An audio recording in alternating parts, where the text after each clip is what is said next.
countries that pay you to move there. For most of modern history, people moved for opportunity, jobs, stability, growth. They followed the money. But something has changed. Now, in certain parts of the world, the money is starting to follow them.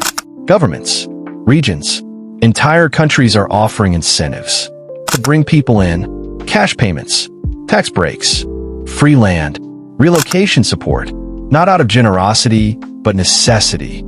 Because population decline isn't just a statistic. It's an economic risk. And in a global system where talent is mobile, the competition has begun. Today, we're exploring countries and regions that are doing something unexpected. They're paying people to move there. But more importantly, we're uncovering why. Because once you understand that you don't just see opportunity, you see strategy. Number one on our list is Italy. At first glance, it sounds like a gimmick. Buy a house for €1. In parts of Italy, that's real. But here's what matters. It's not about the house. It's about the town. Many small Italian villages are shrinking. Young people leave. Populations age, and eventually entire communities begin to disappear. So local governments intervene. They offer properties at symbolic prices on one condition. You commit. Renovation requirements. Time limits. Proof of funds. Because the goal isn't to sell real estate. It's to restore life. So what are they really paying you? Not cash, but access to a lifestyle that would otherwise be inaccessible. Number two, Japan. In another part of the world, the problem looks different, but the solution is surprisingly similar. In Japan, there are millions of empty homes, known as Ikea. Rural depopulation has accelerated. Urban migration continues. And entire regions are slowly emptying. So local governments offer incentives, subsidies, grants, reduced cost housing, in some cases financial support to relocate. But again, there's a condition. You don't just move. You integrate, work locally, participate in the community because the goal is not population replacement. It's community preservation. Number three, Portugal. Now we shift from rural revival to strategic positioning. Portugal has become one of the most attractive destinations for remote professionals. Not because it pays directly, but because it reduces friction, tax incentives, residency programs, support for foreign income structures, all designed to attract a specific type of individual. Mobile, skilled, high-earning. So what's the payment here? Not cash, but advantage, lower effective taxation, better lifestyle to cost ratio, and access to a European base, which for the right individual is worth far more than a one-time payment. Number four, Spain. Paying for population balance. Like Italy, parts of Spain are facing demographic imbalance. Urban centers grow, rural areas decline. Some municipalities respond, offering cash incentives, housing support, tax benefits, to attract new residents, especially families. Because population isn't just about numbers. It's about sustainability. Schools, local businesses, infrastructure, all depend on people. And without them, systems collapse. So here, you're not just moving. You're becoming part of a stabilization strategy. Number five, Canada. Now we move to a more structured approach. Canada doesn't offer blanket incentives. It targets specific regions, specific skills, specific needs.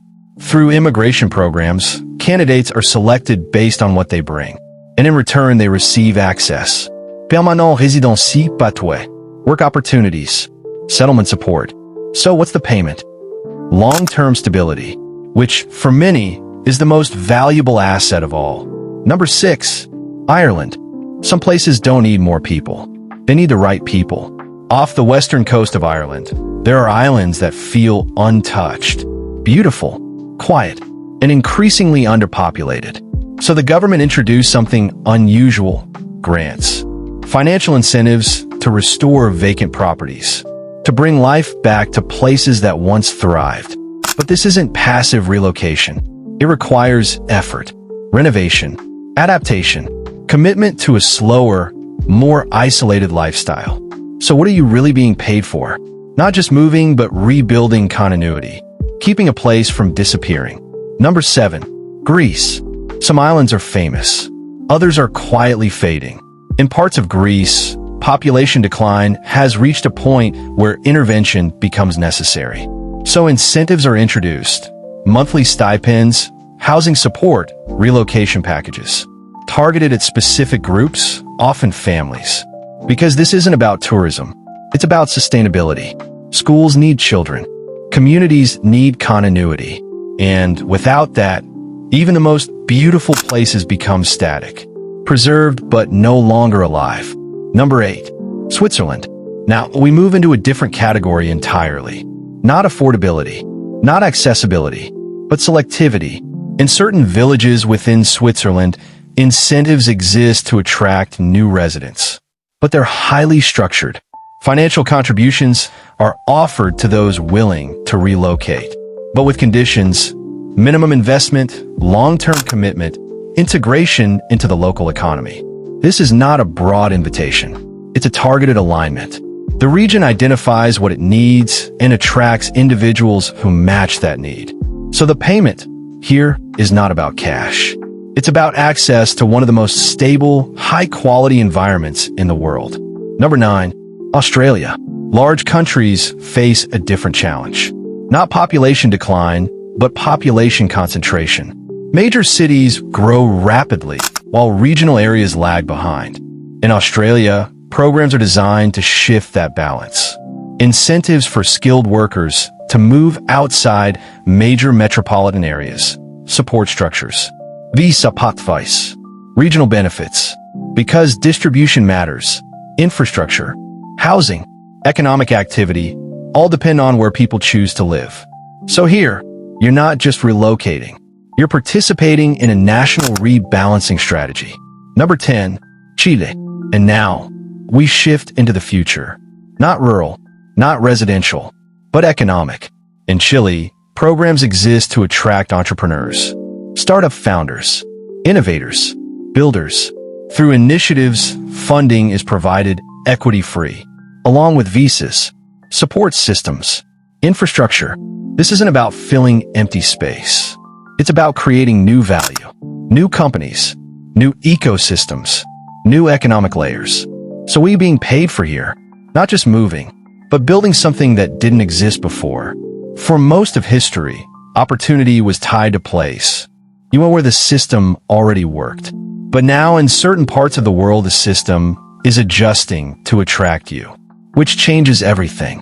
Because if you can choose where you live, you can choose your cost structure, your opportunities, your trajectory. And once you understand that, you stop asking, where should I go? And start asking, where am I most valuable? Because in today's world, the smartest move isn't just moving. It's moving where you're one of the most.